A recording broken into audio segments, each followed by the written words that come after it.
Hello students, welcome back. तो चलिए आज हम लोग स्टार्ट करते हैं हमारा अगला टॉपिक जो कि है कॉलेन कायमा और एस्केलेन कायमा। जैसा कि आप जानते हैं कि हम लोग स्टडी कर रहे थे क्लास 9th बायोलॉजी का सेकेंड चैप्टर टिश्यू, जिसके अंदर में हम प्लांट टिश्यू के बारे में बात कर रहे थे। और आपने देखा था कि प्लांट टिश्यू में दो तरह के टिश्यूज होते हैं, meristematic tissues and permanent tissues. और फिर हमने देखा मेरिस्टेमेटिक टिश्यूज के तीन टाइप्स हुए, apical meristem, lateral meristem, intercalary meristem. Meristematic tissue क्या होता था? जो ग्रोइंग रीजन्स में होता था। और फिर उसके बाद नेक्स्ट टाइप था परमानेंट टिश्यू। परमानेंट टिश्यू के दो टाइप्स हुए, simple permanent tissue and complex permanent tissue. एक ही तरह के टाइप के सेल्स से जो परमानेंट टिश्यू बनता है वो होता है सिंपल परमानेंट टिश्यू, और जो एक से ज्यादा टाइप के सेल्स से बनता है वो है कॉम्प्लेक्स परमानेंट टिश्यू। और फिर हमने सिंपल परमानेंट टिश्यू में बात करनी शुरू की थी। हमने देखा था सिंपल परमानेंट टिश्यू तीन टाइप्स के होते हैं, पैरेन्काइमा, कॉलेनकाइमा और एस्केलेनकाइमा, जिसमें से हमने पैरेन्काइमा पे पिछले लेक्चर में पूरी बात कर ली थी। आई होप आपको वो समझ में आ गया हो। अगर आपने पिछला लेक्चर नहीं देखा है तो पहले आप पैरेन्काइमा वाला लेक्चर देख लीजिए, जो कि इससे जस्ट प्रीवियस लेक्चर था। और आज हम लोग बात करेंगे कॉलेनकाइमा और एस्केलेनकाइमा पर, जो कि हमारे प्राइमरी सिंपल परमानेंट टिश्यू के बाकी दो टाइप्स हैं, कॉलेनकाइमा एंड एस्केलेनकाइमा। तो लेट्स स्टार्ट। आई होप आप सभी घर में होंगे, स्वस्थ होंगे। थोड़ा सा आज शोरगुल ज़्यादा है तो थोड़ा सा ध्यान से सुनिएगा, अगल बगल में कुछ कंस्ट्रक्शन वर्क चल रहे हैं उसकी वजह से, तो थोड़ा सा ध्यान से सुनिएगा। तो चलिए स्टार्ट करते हैं आज का क्लास। चलिए तो सबसे पहले हम लोग बात करते हैं कॉलेनकाइमा की। क्या होता है कॉलेनकाइमा? तो कॉलेनकाइमा वैसे सिंपल परमानेंट टिश्यू हैं या सिंपल, अब देखिए परमानेंट टिश्यू का मतलब क्या? नॉन डिवाइडिंग सेल्स, यानी वैसे सेल्स जिसके डिवीजन की एबिलिटी क्या हो चुकी है? खो चुकी है। तो कॉलेनकाइमा वैसे नॉन डिवाइडिंग सेल्स का बना होता है जो लिविंग होता है, और उसका जो सेल होता है वो इलोंगेटेड सेल होता है, यानी कि सेल जो होता है थोड़ा सा लंबा होता है, थोड़ा सा इलोंगेटेड होता है, इलोंगेटेड सेल होता है। और उसका जो सेल वॉल होता है वो कॉर्नर्स में मोटा होता है। मैंने क्या कहा? कॉलेनकाइमा वैसे सेल्स का बना होता है जो सेल्स क्या है? जो सेल्स लिविंग है, इलोंगेटेड है। इलोंगेटेड में तो समझ गए ना। पैरेन्काइमा के सेल्स क्या होते थे? आइसोडायामेट्रिक होते थे, चारों तरफ इक्वली एक्सपेंडेड होते थे। इलोंगेटेड सेल का मतलब क्या हुआ? लेंथ कुछ ज्यादा होगा, समझ गए ना। लेंथ क्या होगा? कुछ ज्यादा होगा, यानी कोई एक डायमेंशन जो होगा, कोई एक साइड जो होगा ज्यादा बड़ा होगा, अब बाकी दो की तुलना में आइसोडायामेट्रिक नहीं होगा। तो कॉलेनकाइमा के सेल्स लिविंग हैं, इलोंगेटेड हैं, और उनका जो सेल वॉल है वो कॉर्नर्स में क्या है? मोटा है। जैसे मैंने यहां पे देखिए डायग्राम बनाया, देखिए कॉर्नर्स में क्या है, आपको दिख रहा होगा डायग्राम में कि कॉर्नर्स में सेल क्या है? मोटे हैं। देख रहे हैं कॉर्नर्स में क्या है? थिकनिंग है। कॉर्नर्स में सेल वॉल मोटा होता है। कॉलेनकाइमा की ये खासियत होती है। ओके, आगे बढ़े तो इसका अब सवाल उठता है कि इसके सेल कॉर्नर में मोटे क्यों होते हैं? इसका सेल वॉल जो होता है वो कॉर्नर में मोटा क्यों होता है? इसका आंसर होगा कि इसका जो सेल होता है उसके कॉर्नर में सेल वॉल में सेलुलोज का एक्स्ट्रा डिपोजिशन होता है, यानी कि कॉर्नर में जो है सेलुलोज थोड़ा ज्यादा मात्रा में होता है, थोड़ा सेलुलोज का कंटेंट वहां ज्यादा होता है। तो एक्स्ट्रा डिपोजिशन होने की वजह से, एक्स्ट्रा सेलुलोज की वजह से सेल वॉल कॉर्नर में मोटा हो जाता है। तो देखिए cell wall is thicker in corner due to extra deposition of cellulose, cellulose के एक्स्ट्रा डिपोजिशन की वजह से। ठीक है, कॉलेनकाइमा को डिस्कवर किया था सेलेडन ने। आप जानते हैं सेलेडन का नाम सेल थ्योरी में भी आया था। तो सेलेडन ने डिस्कवर किया था 1839 में। कॉलेनकाइमा के जो सेल्स होते हैं उनकी क्या क्या खासियत है? तो देखिए सबसे पहली खासियत है, नोट में लिखा हुआ है, आप देख लीजिए कि their cells are living. Cells क्या है? लिविंग है। At the corner of cell wall is thickened due to extra deposition of cellulose. Cell living है और कॉर्नर में सेल वॉल मोटा है due to extra deposition of cellulose. Intercellular space है generally absent, यानी इनमें कोई इंटरसेलुलर स्पेस नहीं है। पैरेन्काइमा में क्या था? भर भर के इंटरसेलुलर स्पेस था, बहुत ज्यादा इंटरसेलुलर स्पेस था। लेकिन कॉलेनकाइमा में इंटरसेलुलर स्पेस क्या है? एब्सेंट है। इनमें कोई इंटरसेलुलर स्पेस नहीं है। Cells are generally elongated in shape, यानी सेल्स जो होती है वो जनरली इलोंगेटेड होती है, यानी कि लंबी लंबी सेल्स होती हैं, एक और साइड ज्यादा बढ़ा हुआ होता है, आइसोडायामेट्रिक नहीं होता है। और their cells generally do not have chloroplast in bulk but they have may contain few chloroplast, यानी उनमें क्लोरोप्लास्ट नहीं होता है ज्यादा मात्रा में। हाँ, थोड़ा बहुत क्लोरोप्लास्ट हो सकता है। क्लोरोप्लास्ट जो फोटोसिंथेसिस करता है, इसके सेल के पास फोटोसिंथेसिस करने की क्षमता ज्यादा नहीं होगी, थोड़ी बहुत होगी। समझ गए? अब नेक्स्ट पार्ट है समझ में आया कैरेक्टरिस्टिक पूरा? ओके। अब नेक्स्ट पार्ट है, नोट में भी समझ में आ जाएगा, कोई इसमें रॉकेट साइंस है नहीं। आप जो भी बातें थी हमने पिछले लेक्चर में डिटेल्स में कर ली थी, तो इस लेक्चर में तो बस सिंपल सिंपल वही बातें आएंगी, बस थोड़ा थोड़ा चेंज होगा। अब ये पाया कहाँ जाता है, ये सोचने की बात है कि ये पाया कहाँ जाएगा। तो आप याद कीजिए पैरेन्काइमा कहाँ पाया जाता, पूरे बॉडी में पाया जाता था, हर जगह, जितने भी सॉफ्ट पार्ट थे हर जगह। कॉलेनकाइमा मेनली पाया जाएगा जो डाइकोट प्लांट है उसके इपिडर्मिस के नीचे, इपिडर्मिस के नीचे। क्या मतलब है इपिडर्मिस के नीचे? देखिए इपिडर्मिस मतलब होता है सबसे बाहरी। जैसे अगर मान लीजिए ये प्लांट का स्टेम है तो इसका जो ये सबसे बाहरी होगा ये होगा इसका इपिडर्मिस। इपिडर्मिस होता है सबसे बाहरी, सबसे बाहरी कवर। तो इपिडर्मिस के जस्ट नीचे लोकेटेड होता है कौन? कॉलेनकाइमा। समझ गए? और सिर्फ किसमें? डाइकोट प्लांट में। प्लांट देखिए जो फ्लावरिंग प्लांट है, जो फूल लगने वाले पौधे हैं वो दो तरह के होते हैं, monocot and dicot. Monocot and dicot.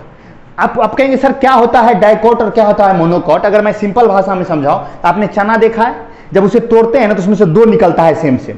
तो वो वैसे जितने भी पौधे हैं जिसके सीड में दो दो है वो क्या हो गया? डाइकॉट। लेकिन आपने कभी धान देखा है? धान जिसमें से चावल निकलता है, क्या चावल में दुगो निकलता है? नहीं, उसमें सिंगल होता है, तो वो है मोनोकॉट। आप इतना समझ लीजिए। बायोडायवर्सिटी जब हम पढ़ेंगे तो डिटेल्स में पढ़ेंगे मोनोकॉट्स क्या है, डाइकोट्स क्या है, तो वहां हम लोग डिटेल्स में स्टडी कर लेंगे। अभी आप यही समझ लीजिए कि फ्लावरिंग प्लांट दो तरह के होते हैं, मोनोकॉट्स एंड डाइकॉट्स। मोनोकॉट्स में कॉलेनकाइमा नहीं होता है, मोनोकॉट्स में कॉलेनकाइमा नहीं होता है, सिर्फ डाइकॉट्स में कॉलेनकाइमा होता है। और ये पाया कहां जाता है? एपिडर्मिस के नीचे। तो देखिए नोट में लिखा गया है कि they are located below the epidermis of stem of dicot plant. Their cells are also found in midribs of dicot plants. यानी डाइकोट प्लांट के मिडरिब्स में क्या होता है? मिडरिब्स। आपने कभी पत्ता देखा है? अगर आप डाइकोट प्लांट का या आम का पत्ता आपने देखा है? आम के पत्ता के बीच में नस जैसा दिखता है, उसमें नस नस जैसा, और उसमें देखिएगा एक बीच में ठीक मिडिल में मिडरिब निकला होता है। ये मैं यहाँ पर डायग्राम बनाऊं, यहाँ पत्ते का एक डायग्राम बनाता हूं मैं। देखिए यहाँ से ये मैंने एक पत्ता बनाया, तो ये देखिए ये इसका मिडरिब है, इसमें देखते हो ना इसे लिखा रहता है ना, तो ये जो है इसका, ये बीच में देख रहे हो ये मिडरिब है इसका, ये जो मैं इस पर बना रहा हूं ये इसका मिडरिब है जो मैंने अलग कलर से बनाया। इस मिडरिब में भी कौन पाया जाता है? कॉलेनकाइमा पाया जाता है, लेकिन सिर्फ डाइकोट में, मोनोकॉट में नहीं। मोनोकॉट में कॉलेनकाइमा एब्सेंट होता है, मोनोकॉट में कॉलेनकाइमा एब्सेंट होता है। आप ये याद रखिए। मोनोकॉट डाइकोट हम डिटेल्स में पढ़ेंगे किस चैप्टर में? बायोडायवर्सिटी में, जो कि हमारा नेक्स्ट टॉपिक है। चलिए फंक्शन देखते हैं, कॉलेनकाइमा का काम क्या है। देखिए कॉलेनकाइमा का सबसे मेन फंक्शन है फ्लेक्सिबिलिटी। जैसे पैरेन्काइमा का सबसे मेन काम क्या होता था? स्टोरेज ऑफ फूड, उसी तरह कॉलेनकाइमा का सबसे मेन काम क्या है? फ्लेक्सिबिलिटी। ये पौधे को फ्लेक्सिबिलिटी देता है जिससे कि हवा उवा में वो टूटे नहीं। आप देखते होंगे जब हवा चलती है तो पौधे झुक जाते हैं लेकिन टूटते नहीं है, स्टेम वाला पार्ट। लेकिन बहुत तेज हवा चलता है, अगर जड़ उलट गया तो जड़ से टूट जाता है, नीचे वाला पार्ट सब टूट जाता है, लेकिन जो एरियल पार्ट होता है वो कितना भी हवा बहता है तो वो टूटता नहीं है। यानी जो ऊपर वाला पार्ट है उसमें फ्लेक्सिबिलिटी होती है, और वो फ्लेक्सिबिलिटी किसकी वजह से? कॉलेनकाइमा की वजह से। देखिए इसका मेन फंक्शन है प्रोवाइड फ्लेक्सिबिलिटी। आपके नोट में भी देखिए क्या लिखा है, it provide flexibility to soft aerial parts. जो एरियल पार्ट है उसे फ्लेक्सिबिलिटी देता है और plant so that they can bend without breaking, जिससे कि वो मुड़ जाता है लेकिन टूटता नहीं है। नया नया पौधा जो निकला रहता है, नया नया पौधा, जैसे आम का ही पौधा है, आम का पौधा जब बड़ा हो जाएगा उसको ऐसे जबरदस्ती मोड़िएगा ना टूट जाएगा। लेकिन वही आम का पौधा छोटा सा रहता है, जब गुठली में से निकला ही रहता है उसको ऐसे मोड़ दीजिए आराम से मुड़ जाएगा। नया पौधा जल्दी आराम से टूटता नहीं है, उसमें बेंडिंग कैपेसिटी ज्यादा होती है। जानते हैं क्यों? क्योंकि उसमें कॉलेनकाइमा होती है हर जगह। ब्रेकिंग का खतरा तब आएगा जब स्केलेनकाइमा आ जाएगा, क्योंकि स्केलेनकाइमा हार्ड बना देता है, और जो झुकता नहीं है उसे टूटना पड़ता है ना, फिल्मी डायलॉग बॉलीवुड टाइप, जो झुकता नहीं है उसे टूटना पड़ता है, और जो झुकता है वो टूटता नहीं है। तो कॉलेनकाइमा क्या करता है ना, फ्लेक्सिबिलिटी देने का काम करता है पौधे को, एरियल पार्ट्स को, पौधे के जो एरियल पार्ट्स हैं उसे फ्लेक्सिबिलिटी देने का काम करता है, जिससे कि वो बेंड कर सकता है बिना टूटे हुए। ओके, तो फ्लेक्सिबिलिटी देने का काम करता है। तो पहला फंक्शन ये हो गया। सेकंड है it provide mechanical support to the stem. Stem को मैकेनिकल सपोर्ट देने का काम करता है।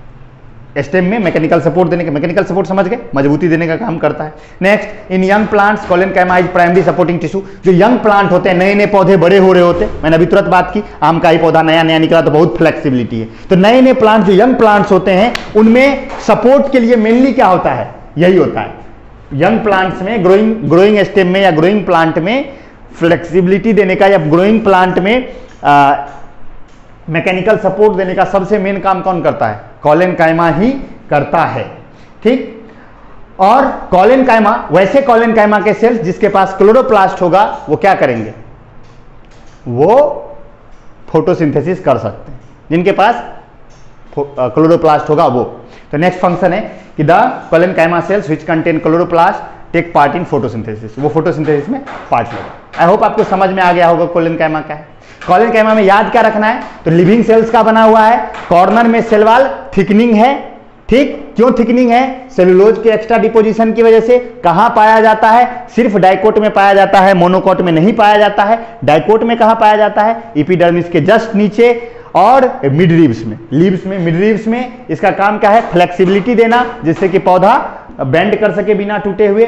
और यंग प्लांट्स जो होते हैं उनमें ये मैकेनिकल सपोर्ट देने का काम करता है। इतना याद रखो, कॉलेनकाइमा में पर्याप्त है, इससे ज्यादा कुछ याद रखने की जरूरत नहीं है। अब हम लोग आते हैं नेक्स्ट टाइप में, एस्केलेनकाइमा। आई होप आपको कॉलेनकाइमा समझ में आ गया हो। कोई भी डाउट हो डॉट डेस्क में पूछिए। नेक्स्ट है एस्केलेनकाइमा। एस्केलेनकाइमा ये डेड सेल्स का बना होता है। देखिए लिखा है consists of dead cells which have thick lignified cell wall, यानी इसके जो सेल होंगे, एस्केलेनकाइमा के जो सेल होंगे वो डेड होंगे, और इसका जो सेल होगा उसके पास मोटा सेल वॉल होगा और लिग्निफाइड होगा, यानी लिग्निन का लेयर होगा। आपको पता है प्राइमरी सेल वॉल और सेकेंडरी सेल वॉल, जो ही सेकेंडरी सेल वॉल आएगा तो लिग्निन और सुबेरिन का लेयर लग जाएगा। तो लिग्निन और सुबेरिन का लेयर होगा किसके सेल में? एस्केलेनकाइमा के सेल में। समझ में आया? ओके, तो देखिए नोट में पढ़ के सुना देते हैं। The plant tissue whose cells are dead and have thick lignified cell wall, यानी जिसके सेल डेड हो और सेल वॉल क्या हो? लिग्निफाइड हो, उसे कहा जाता है एस्केलेनकाइमा। और एस्केलेनकाइमा का जो सेल वॉल होता है वो कभी कभी इतना मोटा हो जाता है कि सेल के अंदर में कोई जगह ही नहीं रहता है। एक बात बताओ, सेल वॉल, सेल वॉल के अंदर में जगह, उसी में ना सेल मेम्ब्रेन, ना सेल का पूरा सिस्टम, सब चीज। तो एस्केलेनकाइमा का सेल वॉल कई बार इतना मोटा हो जाता है कि सेल के भीतर रहता ही नहीं है, यानी सेल के अंदर में कोई जगह रहता ही नहीं है। बाबू सेल वॉल के अंदर में ही ना खाली जगह है, उसी में ना सेल है, तो वो सेल के भीतर हुआ। तो एस्केलेनकाइमा के सेल वॉल इतने मोटे हो जाते हैं कि कई बार क्या होता है, उनमें सेल के भीतर बचता ही नहीं। समझ गए? तो लिखा हुआ है कि इन 1 मिनट, सॉरी,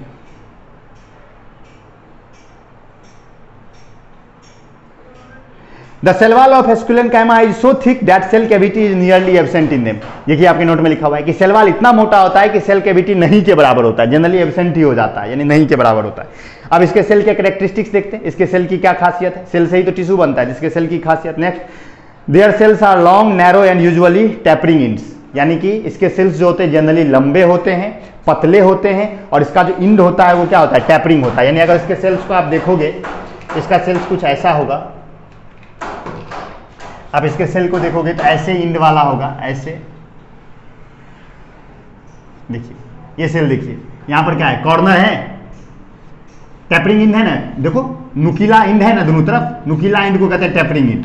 तो देखिए ये टैपरिंग इंड है, तो टैपरिंग इंड वाले सेल्स होते हैं इसके, टैपरिंग इंड वाले सेल्स होते हैं, और बीच में देखिए मोटा है। तो लंबे, नैरो, पतले और टैपरिंग इंड, यानी कि चपटे इंड वाले।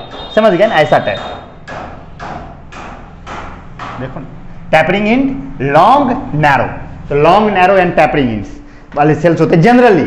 वैसे इसमें एक और तरह का सेल्स होता है जो आइसोडायामेट्रिक भी होता है। आइसोडायामेट्रिक सेल्स भी होते हैं एस्केलेनकाइमा में, जिसे एस्केलरिड्स कहते हैं। हम लोग आगे देखेंगे इसके 2 टाइप्स के सेल, अभी नहीं बात करते हैं उस पर, अभी कैरेक्टरिस्टिक देख लेते हैं। Next, their cells have primary as well as secondary cell wall, यानी इसके पास प्राइमरी सेल वॉल भी होगा और सेकेंडरी सेल वॉल भी होगा। समझ गए ना? लिग्निन और सुबेरिन का लेयर जो ही आया तो सेकेंडरी सेल वॉल आ गया ना बुआ। चलो आगे बढ़ते हैं। Their cells do not have protoplasm, sorry, उनके सेल्स में प्रोटोप्लाज्म नहीं होगा, डेड सेल्स है। कहां से होगा प्रोटोप्लाज्म? प्रोटोप्लाज्म तो लिविंग मटेरियल है ना, तो सेल कैविटी बचा ही नहीं, तो प्रोटोप्लाज्म कहां से होगा? तो इनके सेल्स के पास कोई प्रोटोप्लाज्म नहीं होता है, यानी कि वो डेड होते हैं। ठीक, intercellular spaces are absent between their cells, यानी सेल्स के बीच में कोई खाली जगह नहीं होता है। यानी सेल्स के बीच में खाली जगह सिर्फ कहां था? पैरेनकाइमा में था, ना कॉलेनकाइमा में था, ना एस्केलेनकाइमा में था। Next, the cell walls of 2 adjacent sclerenchyma cells are joined by middle lamella, यानी कि 2 अगल बगल के जो एस्केलेन कायमा सेल्स होते हैं उनके बीच के में क्या होता है, मिडिल लेमिला होता है जो सेल वॉल को चिपका के रखता है। अब अगर आप देखोगे तो एस्केलेन कायमा के सेल्स दो टाइप के होते हैं, फाइबर्स एंड एस्केलिड्स। फाइबर्स एंड एस्केलिड्स, देखिए आपके नोट में दोनों डायग्राम दिया गया है, फाइबर्स का भी और एस्केलिड्स का भी। यहां आप देख लीजिए, ये जो टैपरिंग इंड वाला है बुआ, ये जो टैपरिंग इंड वाला बनाया मैंने, ये है फाइबर। टैपरिंग इंड वाला क्या है, फाइबर। और जो एस्केलिड होगा वो आइसोडायामेट्रिक होगा, यानी इक्वली एक्सपेंडेड होगा चारों तरफ, लेकिन उनमें भी क्या होगा, सुबेरिन का लेयर होगा, लिग्निन और सुबेरिन का लेयर होगा। समझ गए, होगा आइसोडायमेट्रिक। देखिए आइसोडायमेट्रिक पैरेन्काइमा होता था, एस्केलेन काइमा के भी कुछ सेल आइसोडायमेट्रिक होते हैं, लेकिन वो अलग किस लिए होते हैं, क्योंकि उनमें लिग्निन और सुबेरिन का लेयर होता है, यानी कि सेकेंडरी सेल वॉल होता है। पैरेन्काइमा में सेकेंडरी सेल वॉल नहीं था। तो दो तरह के सेल, फाइबर्स एंड एस्केलिड्स। देखिए दोनों डिफाइन किया गया। Fibres, the long narrow and tapering ended cells of sclerenchyma are called fibres, यानी कि लंबे पतले और टैपरिंग इंड वाले सेल्स जो है वो फाइबर्स हैं।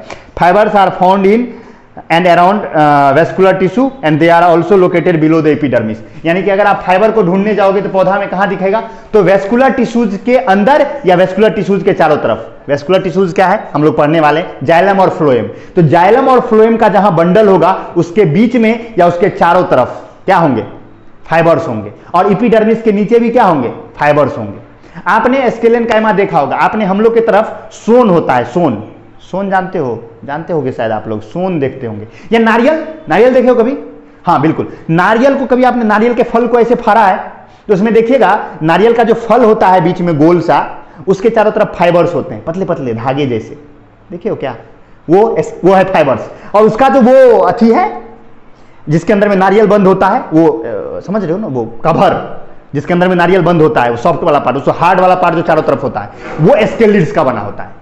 वो एस्केलिड्स का बना है, वो जो कवर है, नारियल का जो कवर है वो एस्केलिड्स का बना है। और उसके चारों तरफ जो वो थीन रोप या क्या कह सकते हैं उसको, हेयर लाइक स्ट्रक्चर्स दिख रहे हैं आपको मोटे मोटे, वो है फाइबर्स।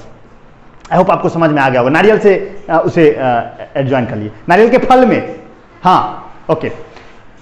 तो देखिए फाइबर्स में, तो fibres are found in and around vascular tissue, यानी कि जाइलम फ्लोएम के चारों तरफ या जाइलम फ्लोएम के बीच में भी ये मौजूद हो सकता है। और ये एपिडर्मिस के नीचे भी, एपिडर्मिस के जस्ट नीचे भी ये मौजूद होता है, फल में नारियल के नीचे भी, एपिडर्मिस के जस्ट नीचे। चलिए sclereids, the shorter isodiametric thick walled hard highly lignified and irregular shaped cells of sclerenchyma are called sclereids, यानी क्या है, शॉर्टर यानी कि छोटे। वो लॉन्ग थे, फाइबर्स क्या थे, लॉन्ग थे, ये शॉर्टर है, छोटा है। आइसोडायामेट्रिक वो क्या था, इलोंगेटेड था, लॉन्ग था, लंबे लंबे थे ना, ये क्या है, आइसोडायामेट्रिक है, चारों तरफ इक्वली एक्सपेंडेड है। थिक वॉल यानी कि सेल वॉल मोटा है। हाईली लिग्निफाइड मतलब लिग्निन का मोटा लेयर है, सेकेंडरी सेल वॉल बहुत मोटा है। हार्ड यानी कि कठोर है, हार्ड एंड इरेगुलर शेप, यानी शेप का कोई फिक्स नहीं है, रेक्टेंगुलर, पॉलीगोनल, कैसा भी हो सकता है। तो पॉलीगोनल हो सकता है। ऐसे सेल्स को कहा जाता है कि ऐसे एस्केलेन काइमा सेल्स को क्या कहा जाता है, एस्केलिड्स। और ये पाया कहा जाता है, ये पाया जाता है कॉर्टेक्स में और हार्ड स्टोनी फ्रूट्स के कवर में। स्टोनी फ्रूट्स जानते हो, स्टोनी फ्रूट्स मतलब जिसका कवर जो है वो बड़ा कड़ा होता है, जैसे अखरोट या नारियल का कवर, या सुपारी जानते होंगे आप, नट्स, जितने भी नट्स होते हैं उसका जो कवर होता है वो बड़ा हार्ड होता है। तो वो सारे नट्स के जो कवर होते हैं वो कौन बनाता है, एस्केलिड्स बनाता है। कौन बनाता है, एस्केलिड्स। तो जितने भी स्टोनी फ्रूट्स हैं, स्टोनी फ्रूट्स मतलब जिसका कवर बड़ा ही हार्ड है, उन सभी स्टोनी फ्रूट्स का जो कवर होता है वो कौन बनाता है, एस्केलिड्स बनाता है। कौन बनाता है, एस्केलिड्स बनाता है। ठीक है, अब सवाल उठता है ये पाया कहा जाता है, तो they are found in hard region of plant body, यानी कि पौधे के बॉडी के अंदर जितने भी हार्ड रीजन है, जितने भी कठोर पार्ट हैं, उन सभी जगह पर क्या पाया जाता है, एस्केलेन काइमा पाया जाता है। तो पैरेन्काइमा सॉफ्ट रीजन में, कॉलेन काइमा फ्लेक्सिबल पार्ट्स में, एंड एस्केलेन काइमा कहां, हार्ड पार्ट्स में। समझ में आ गया, आई होप आपको समझ में आ गया। फंक्शन क्या है इसके, तो इसका एक ही फंक्शन, एक तो डेड है, ये डेड है तो क्या कर सकता है, एक ही चीज कर सकता है, मैकेनिकल सपोर्ट देगा। तो एस्केलेन काइमा क्या करेगा, मैकेनिकल सपोर्ट देने का काम करेगा और प्लांट बॉडी को प्रोटेक्ट करेगा, जिससे कि वो कितना भी एक्सट्रीम कंडीशन आए, कैसा भी इन्वायरमेंटल कंडीशन आए, आंधी आए, तूफान आए, वर्षा, जाड़ा, कुछ भी हो, वो अपनी जगह पे सीधा खड़ा रहे, विथ स्टैंड कर सके, इन्वायरमेंट में होने वाले वेरिएशंस का सामना कर सके। इस योग्य पौधे को कौन बनाता है, एस्केलेन काइमा। तो ये मैकेनिकल सपोर्ट देने का काम करता है मेनली। तो यही था कॉलेनकाइमा और स्केलेनकाइमा। छोटा सा लेक्चर समझ में आ गया होगा, नोट को देख लीजिए, आराम से समझ में आ जाएगा, कोई डाउट नहीं होगा। कोई भी डाउट हो आराम से पूछिए। तो सिंपल परमानेंट टिश्यू हमारा खत्म होता है। अब इसके बाद हमारा शुरू होगा कॉम्प्लेक्स परमानेंट टिश्यू। लेकिन कॉम्प्लेक्स परमानेंट टिश्यू स्टार्ट करने से पहले हम बात करेंगे प्रोटेक्टिव टिश्यू पर। ये क्योंकि अभी हमने तुरंत बात की कि पौधे को वेरिएशंस को झेलना है, इन्वायरमेंट में होने वाले वेरिएशंस का सामना करना है, तो उसके पास प्रोटेक्टिव टिश्यू होता है। प्रोटेक्टिव टिश्यू मतलब वैसे सेल्स का ग्रुप जिसका काम होता है पौधे को प्रोटेक्ट करना। उस पर हम बात करेंगे नेक्स्ट लेक्चर में कि पौधा प्रोटेक्टेड कैसे रहता है, अपने सराउंडिंग से बचता कैसे, उस पर बात करेंगे।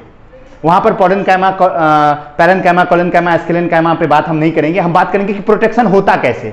तब आप देखोगे वहां पे दो तरह की चीजें आएंगी, एपिडर्मिस और कॉर्क, जिस पे हम नेक्स्ट लेक्चर में बात करेंगे। तो मिलते हैं हम लोग नेक्स्ट लेक्चर में। ये छोटा सा लेक्चर था कॉलेनकाइमा और स्केलेनकाइमा से रिलेटेड। आई होप आपको समझ में आया हो। कोई भी डाउट हो आराम से पूछिए, नोट में डायग्राम दिया गया है उसको देख लीजिए, समझ में आ जाएगा। मिलते हैं हम लोग नेक्स्ट लेक्चर में। See you soon, bye bye, take care.